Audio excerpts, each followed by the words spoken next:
হযরত আমর ইবনুল আস রাদিয়াল্লাহু তাআলা আনহু নবীজির বিখ্যাত সাহাবী, ওনাকে বলা হয়েছিল মৃত্যুর পূর্বে ওনার ছেলে, উনি ঈমানদার, উনি সাহাবী, ওনার ছেলে আব্দুল্লাহ ইবনে আমর ইবনুল আস উনিও সাহাবী। ছেলে বলতেছিলেন মৃত্যুর পূর্বে, আব্বা আপনার কাছে এই মুহূর্তে, শেষ মুহূর্তে মৃত্যু যন্ত্রণা কেমন মনে হইতেছে? প্রিয় ভাই শোনো, হযরত আমর ইবনুল আস বলছেন, ইয়া বুনাইয়া কাআন্না জিবালাদ দুনিয়া আলা সাদরি ওয়া কাআন্নি আতানাফাসু মিন সাকবিল ইবরা। এই কিতাব আমার কাছে গাড়িতে আছে। ওয়া জাআত সাকরাতুল মাউত বিল হক, এটাই কিতাবের নাম। আমার কাছে একটা আরবি কিতাব আছে, এই কিতাবের নামে এটা। এই কিতাবে লিখছে হযরত আমর ইবনে আস বলে, পুত, এই বাপ সন্তানকে বলছে, বাবা রে, আমার মনে হচ্ছে কাআন্না জিবালাদ দুনিয়া, দুনিয়ার সমস্ত পাহাড়গুলো আমার বুকে চাপ দিয়ে রাখছে। কাআন্না জিবালাদ দুনিয়া আলা সাদরি, মৃত্যু যন্ত্রণা আমার মনে হচ্ছে দুনিয়ার পাহাড়গুলো আমার বুকে চাপ দিয়ে রাখছে রে ফুল।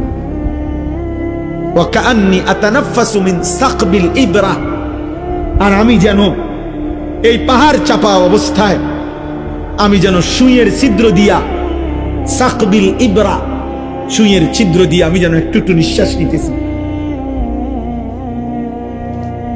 আমার ছেলেরা, আমার কিশোর, আমার নওজোয়ান, আমার 16 বছরের সন্তান, এত অল্প বয়সে তুমি এত গুনাহ, এত নাফরমানি কেমনে করছো বাপ? তুমি কেমনে সহ্য করবে আব্বা? আমার 16 বছরের সন্তান আছে। আমার প্রথম সন্তানের বয়স 16 বছর বরাবর। এই জন্য 16 বছর বয়সী ছেলে তুমি আমার সন্তান। তার চাইতে একটু বয়স্ক, একটু বেশি যাদের বয়স 18, 20, 22, 25, প্রিয় সন্তান, তুমি আমার ছোট ভাই।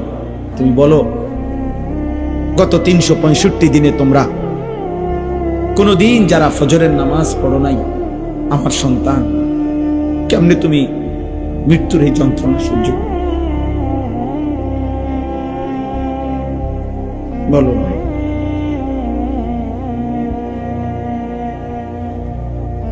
আহা, হ্যাঁ, সারা রাত যারা মোবাইলে নারী দেখো, ছবি দেখো, উলঙ্গ দৃশ্য দেখো,